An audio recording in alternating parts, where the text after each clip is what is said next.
Hello and welcome to Pulse Amplify, where we sit down with the leaders and changemakers shaping the future of health. Proudly brought to you by Pulse IT News. I'm your host, Louise Shaper. And I'm your other host, George Margellis.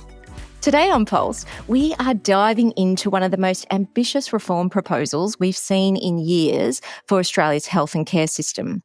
The Business Council of Australia's Health and Care Blueprint lays out a bold vision to modernise our fragmented system, boost productivity and unlock billions in savings through digital transformation, smarter use of data and the safe adoption of AI. Now, these topics are not necessarily new to listeners of Pulse, but what is completely new is that this bold call for a digital overhaul of the health system comes from Australia's business leaders. Amongst the 140 recommendations across 6 reform pillars, yes, I did say 140 recommendations, the Business Council of Australia has suggested renaming the Australian Digital Health Agency, moving away from paper-based systems, and setting up a $1.3 billion fund to support digital health and interoperability in the sector.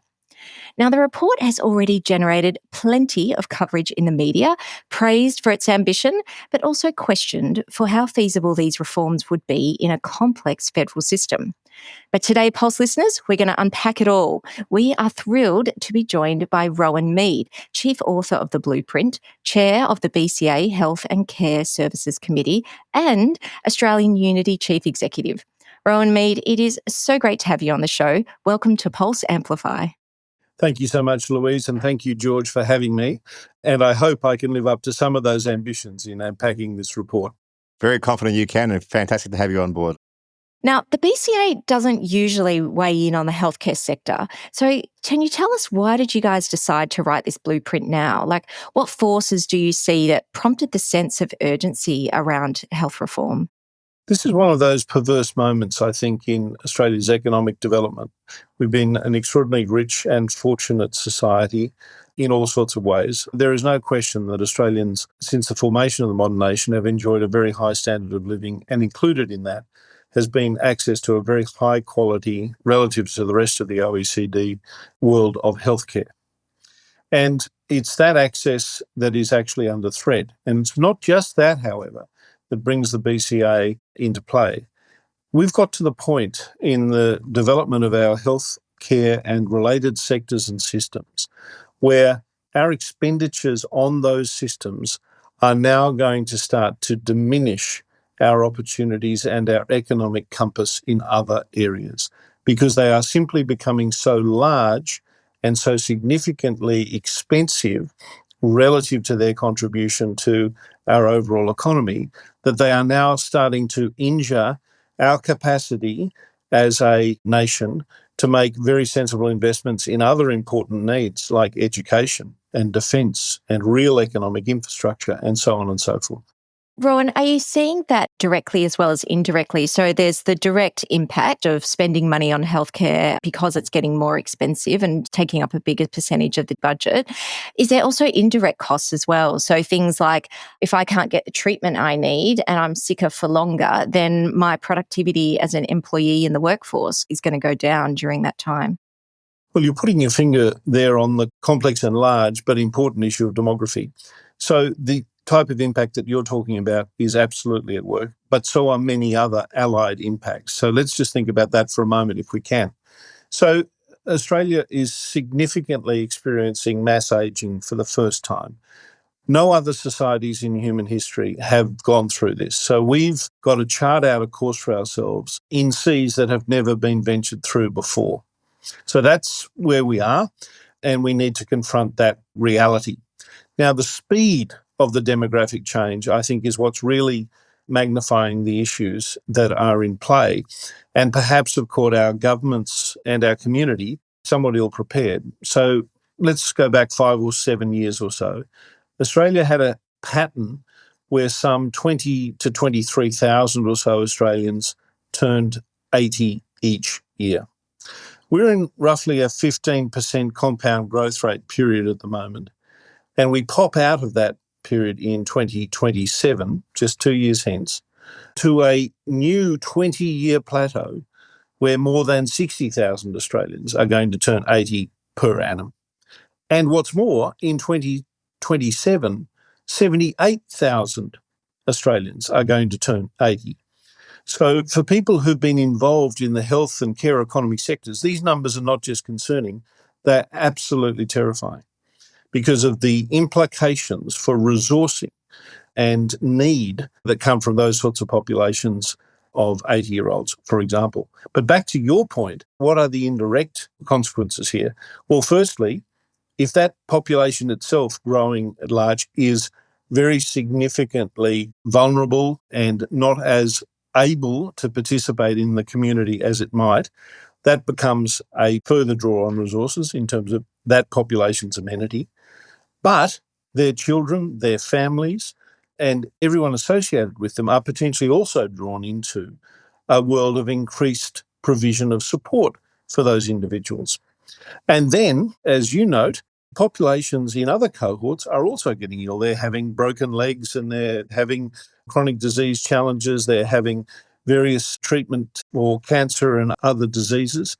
And suddenly, their access to the health and the care systems that they're used to is being overwhelmed by populations of post 80-year-olds. So there's all sorts of interconnected resourcing and access and equity pressures that arise from demography. And you're absolutely right, they resonate up and down the age cohort.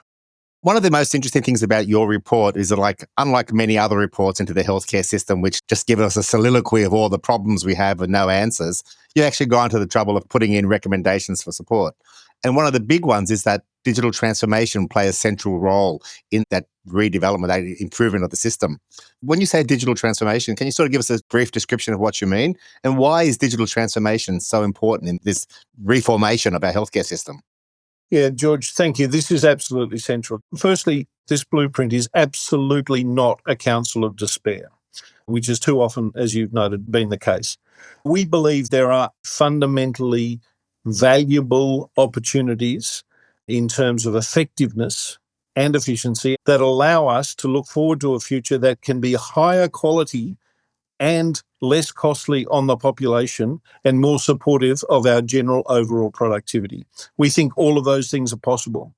We think the positive agenda here is one that is a counsel of ambition and hope, and therefore should be pursued. Now, back to your direct question about the digital transformation and what role does it have in the middle of this? Well, I could make 101 points here, George, and I won't, but I'll just give a couple of examples of how badly we do certain things and how much better we could do. So, for instance, let's take a basic one.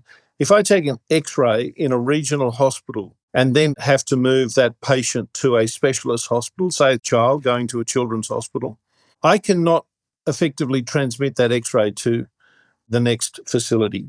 This is 2025, and I can't take a digital image and transmit it between our hospitals.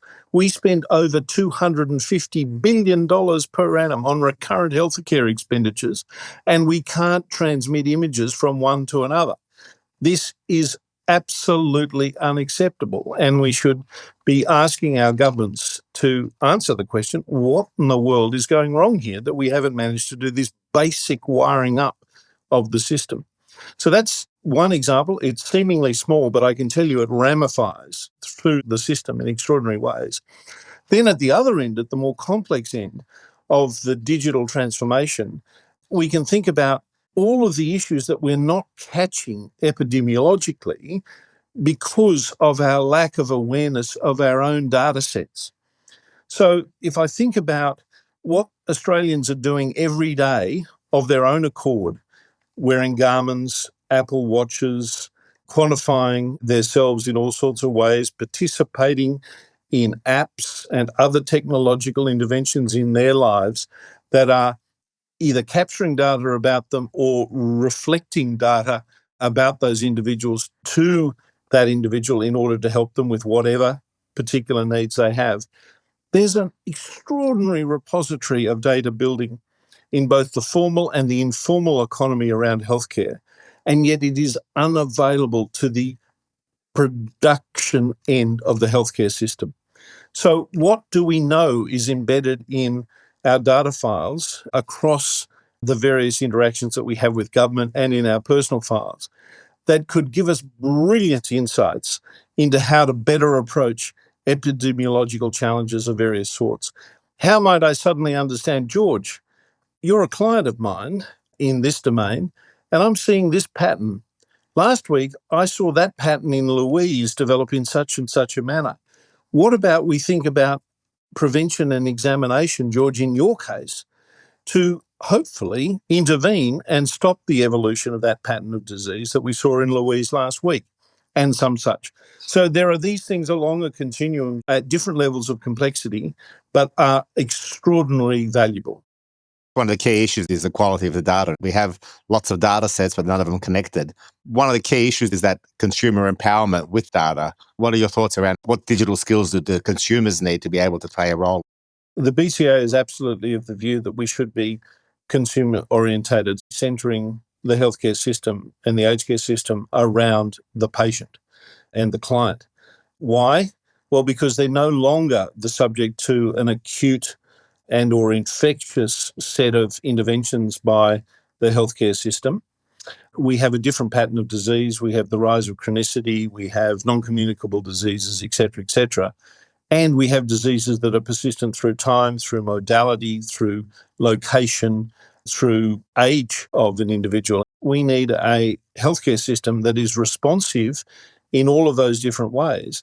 And if we look back at the history of medicine, as extraordinarily successful as we have seen it be, one of the things that it does least well is manage the handoff between one modality and the next, between one location of care and the next, between one type of care, restorative, therapeutic, surgical, other procedural intervention, whatever. You look at all of those moments where the healthcare system tries to manage handoffs, and it does that much less well than its procedural focus. You're definitely preaching to the converted there. There's been one of our tenants for a long time. We fully agree that is those disconnects that cause the problem, and that fact that it's not a person-centered system, which causes many of those challenges. And that's, again, we're back to the digital conversation, George, where I think the digital technologies of the current world can allow us to bridge those handoffs in new and different ways, where, to be fair, in the 1950s, it would have been very hard to bridge some of those handoffs. So I do think we've got to recognise that in some ways our opportunities have multiplied at the same time as our challenges, and therefore we need to be very positive and engaged about this reform dynamic, because this is not about blaming the past. It's just about understanding that we are now in a position where we can stop prosecuting yesterday's war and we can get on with tomorrow's war. It's such a positive message, and there's so many clinicians and people across the healthcare sector working on this, but progress can be so slow in this regard. When we look at these data silos, we need to agree on standards to enable that data to be seamlessly transferred with obviously all the appropriate privacy and security provisions made. There's a significant portion of the report that talks about things like expanding the National Healthcare Interoperability Plan so that it crosses hospitals, aged care, disability. And you've also suggested in the report setting up a significant fund, like over $1 billion, to support interoperability in the sector. So do you see that to speed up the progress that we're making, we do need extra investment in these things? I think we need investment. I just hesitate a little bit, Louise, at the word extra. I think the net benefits here are extraordinary, and I think can displace other sorts of wasted investments. If I think about how much money this country has torn up on government-controlled electronic health records at state and federal levels for relatively minimal payback, it's just quite extraordinary. And that's actually no criticism of government per se. It's a criticism of one action of government. And I think it needs to be replaced by another action of government. So I think when government picks up the one eye on itself and tries to have, a whack at the golf course, that can be problematic in very complex operational areas like healthcare.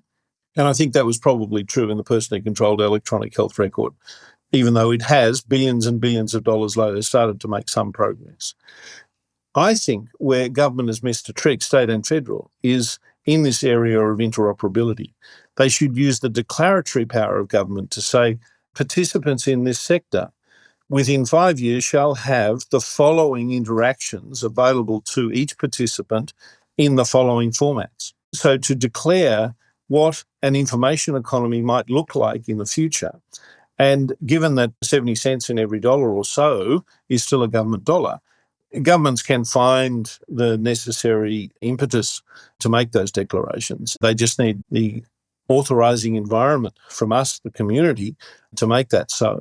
And perhaps the better understanding from the community that sometimes a government's best actions are not necessarily by way of defining the market space activity in detail, but rather to make sure that weights and measures are operating correctly in the market.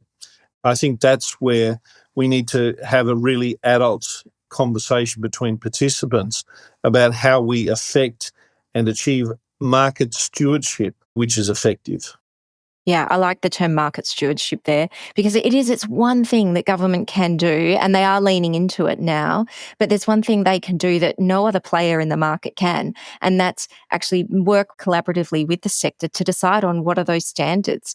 And they're not forcing them on anybody. It'd just be, if you want your software to play in this marketplace and to be able to be procured by a government facility, then that's cool. You just have to abide by these standards. And yet it's something that governments have tried in the past, but with limited success. But now they are leaning into it, certainly with things like the Spark program, and governments around the world seem to be leaning into it. But it still takes a lot of time. Louise, I think you're right. No, I do think there's lots of goodwill moving things in the right direction. But I do think we need to pause and ask ourselves, why has this been so difficult historically? And I do think there are still some basic architectural forces at work in the care economy that we have to be self-conscious about. And it brings me to perhaps the third very significant set of recommendations that we would note in the blueprint, and that's about demarcations as between clinicians and elements of the healthcare sector, be they individual natural person clinicians or producer interests like hospitals or molecule developers or device developers and so on. And in truth, the historical economic framework of healthcare has been effectively a conspiracy of producer interests. And it has resisted consumer orientation. Let's not forget the Latin root of patient is to suffer, patiens, to suffer. And the patient has suffered from some of these inefficiencies. Now, we have actually gained extraordinary things along the way, but we've got to that point, that discontinuity in the development of the healthcare system where it needs to transform itself from a pattern of economically organised producer interests to a set of producer interests that are in service of a client. And I think we just need to make sure that we don't gloss over that significant economic reality shift, because we need to accommodate that economic shift. Otherwise, it will just be resisted unconsciously by the machine as we try and press forward. Okay, time for a quick break, but in a moment we will be back with more from Rohan Mead. In the second half of the interview, we explore how we go about breaking the inertia caused by traditional business models of healthcare without breaking the system. Don't go anywhere. The report states we must integrate technologies and business models from various sectors to boost productivity and foster innovation within the healthcare economy. We talk about the broken and outdated business models. We've talked about that disconnect between the consumers of care and the providers of care, and even from the provider perspective, that disconnect within those organisations from the individual providing care or the organisation providing care. But these models become so entrenched. I mean, we're used to paying for hospital, we're used to paying for general practice, we're used to paying for the social services. What's your advice around how Australian business leaders can help us break through some of that inertia of a static system, which, whilst has its challenges, works relatively well compared to other systems? How do we get to that next level of bringing us above and beyond the status quo of a healthcare system which keeps people alive to 85, but the last 20 years of their life may be living in pain and anguish because the system doesn't suit their requirements?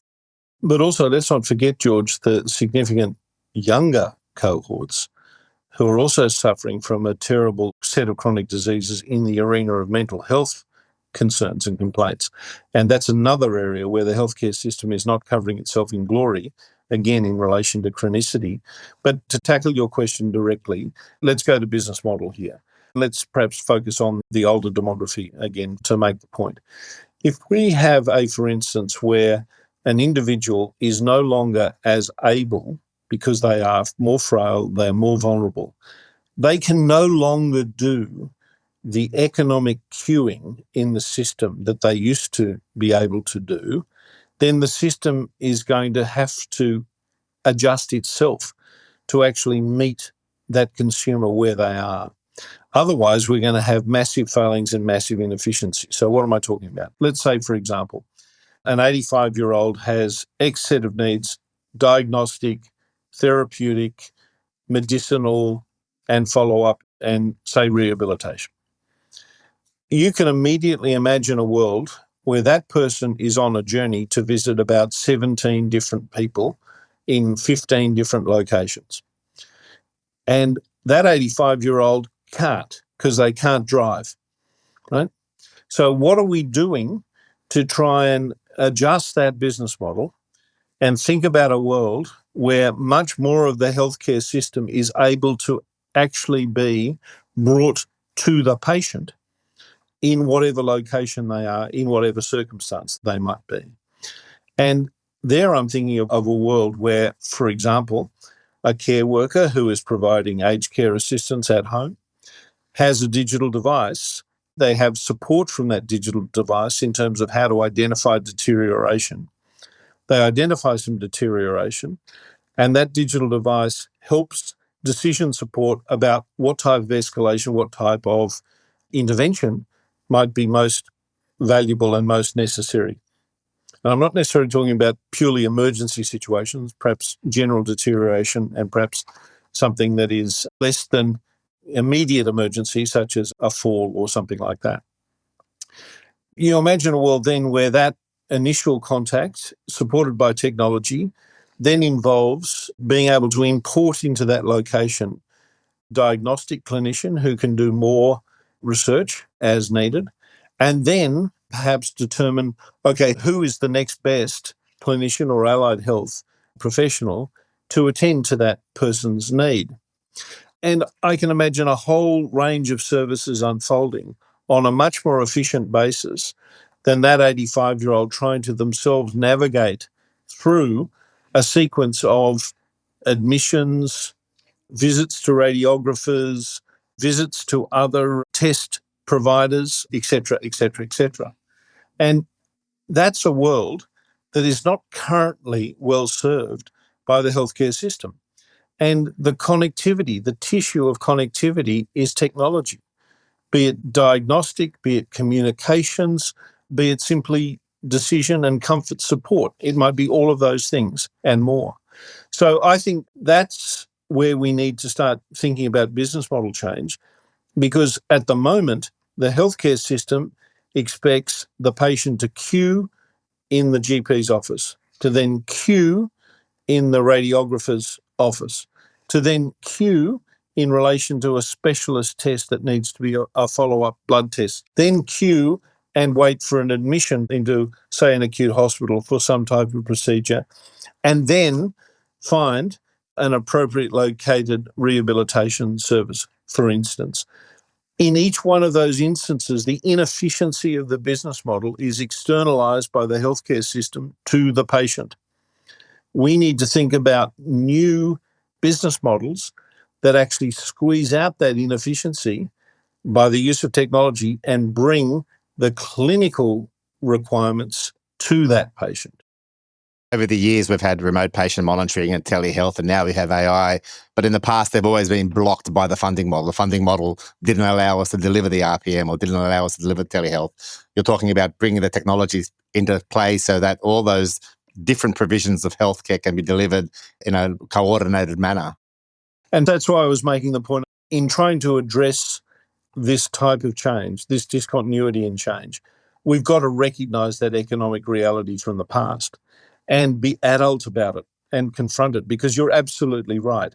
Unless we do, the threshold for the improvement in service to the patient is going to be artificially made higher because of the economic disincentive of the current participants to otherwise adopt that new business model.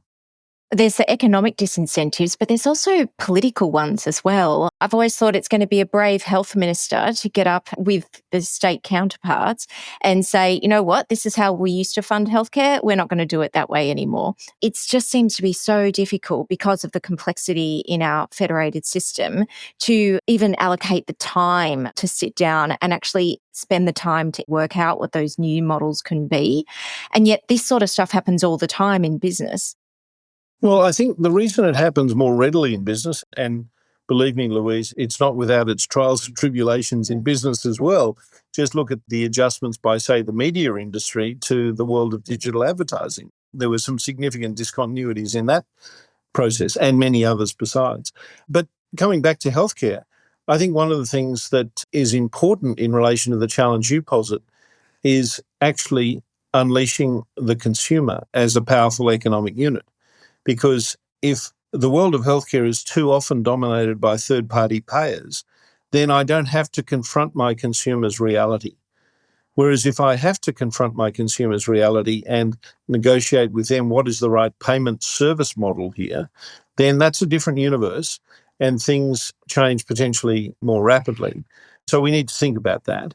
I would note that you mentioned the fact that there are other forces at work other than those that are economic, and I would be the first to agree with you. We are going to need to attend to a whole bunch of social pressures here, which are, for example, around demarcations. The scopes of practice that will make a future world more effective and more efficient across the clinical allied health community are going to be vitally redefined. The scopes of practice must change because otherwise we will be using expensive nephrologists to do the most extraordinary home visit, and we won't achieve the type of effectiveness and efficiency that we need. We need that, for example, end-stage clinician in relation to kidney disease to consciously adopt a different position in the treatment model that exists for that individual patient. So we are going to have not just economic forces here, but significant relationship issues as between the traditional demarcation lines of the clinical groups, the craft groups, primary care, and allied health. And that's probably as big a set of challenges as anything else. But I think it will be driven by the reality that the system is not responding well to, for example, a large cohort of vulnerable people. And the one thing that does unite people across the healthcare and the care economy is the fact that on average and in general, they will not sit around and watch people not receive care readily. They are very significantly orientated towards providing that care. And so I think we have forces that are on both sides of this agenda, and we just have to, it seems to me, foster the forces that promote positive change. We talked obviously about the empowered consumers, and it's very important that they understand the systems. But the reality is, even in our workforce, there's a disconnect between the various components of the workforce, yet alone the huge supply and demand challenges we have. So my son recently graduated from medicine. Back in my days, when my cohort of medical graduates came out, a significant chunk would go into primary care. Out of his colleagues, 1 out of 30 went into primary care. And again, that workforce is not trained to understand the benefits of things like digital transformation or value-based care or of consumer engagement. My son did medicine 40 years after me. And to be honest, there's very little change between my course and his course. How do we get that workforce to A, skill up as required, B, understand how they can transform the way they deliver care, and C, work out solutions that don't have these demarcation disputes of, this is my turf and this is your turf? Well, I think, George, you perhaps are slightly too generous to the medical edifice in relation to that 40 years.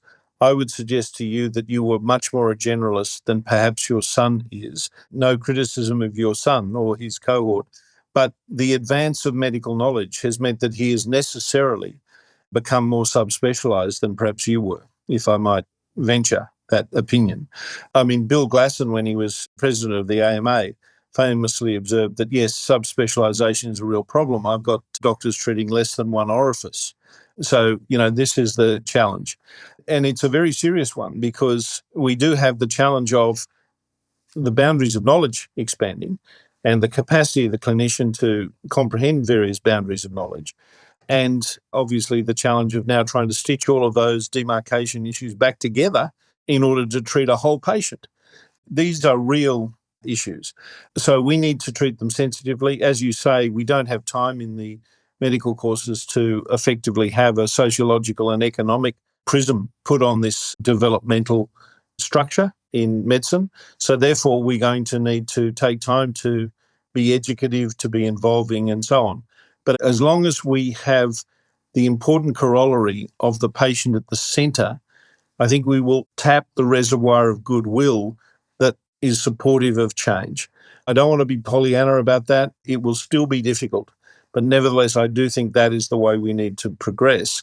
And if we can use apparatus, and this is where the blueprint goes into more detail, we need some of the furniture of the system to be improved such that we can enrol people like your son in a very positive, adaptive journey.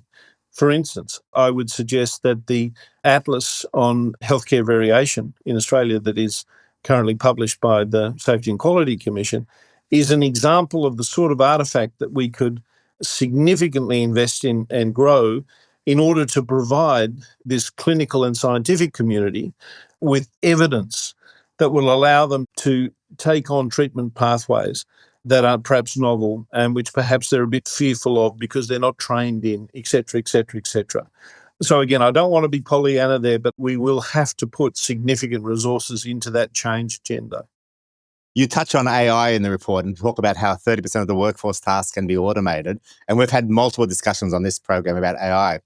Do we have the right regulation framework in Australia for AI in healthcare? Do we need to refine that? And do we need to do more research here so that we actually have sovereign AI we can use in healthcare? I think we've got ourselves in a real tangle in relation to data and now AI in some of our public life in Australia. When you consider what Australians will personally hand away in their private lives versus what they will tolerate seemingly in the public square of politics, there seems to be a complete disconnect. I would suggest that what we need to explore as a community is to whether we can stop having this very complicated argument about can we have a wholesale change for every community member, for the whole population all at once.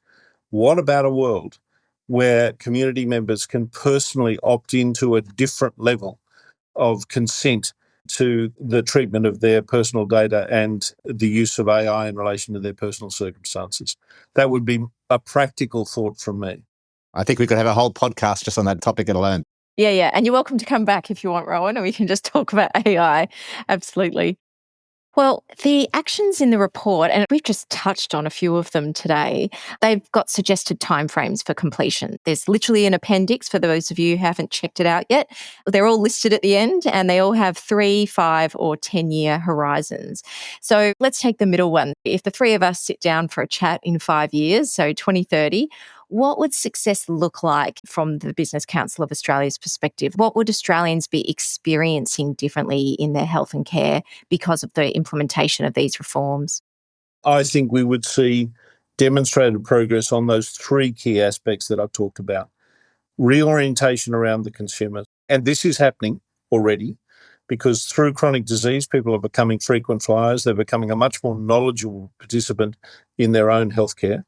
So reorientation around the consumer, which I think is going to be forced upon us by all sorts of pressures, where, for example, I could see a world where practice nurses are going to play an entirely different, make an entirely different contribution to the world of the ambulance services and the possibility, for example, adjusting a practice nurse's capacity and scope of practice to stabilise fluids in the point of first contact, something that happens in the UK, for example, can provide an extraordinary reduction in first instance A&E admission, that type of thing. So reorientation around the customer, demarcations that go to practical utilisation of highly trained, highly motivated and dedicated clinical resources, and supported by technology where, frankly, we as a community have just got to get more demanding and say it is not acceptable that we can throw an SUV at Mars and land it on a pin,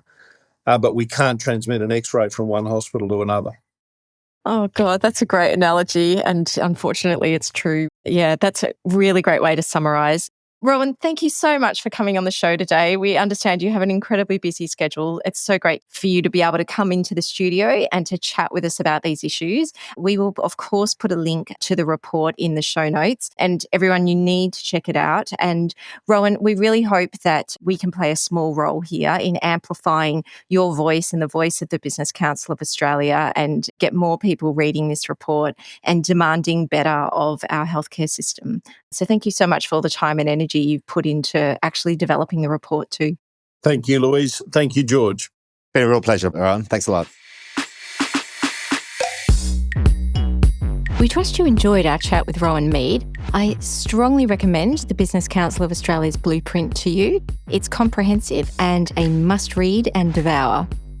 Now, we had a great response to our last interview with Dr. Charlotte Blees, author of Dr. Bot, and I see Charlotte is getting a lot of media coverage globally about her book.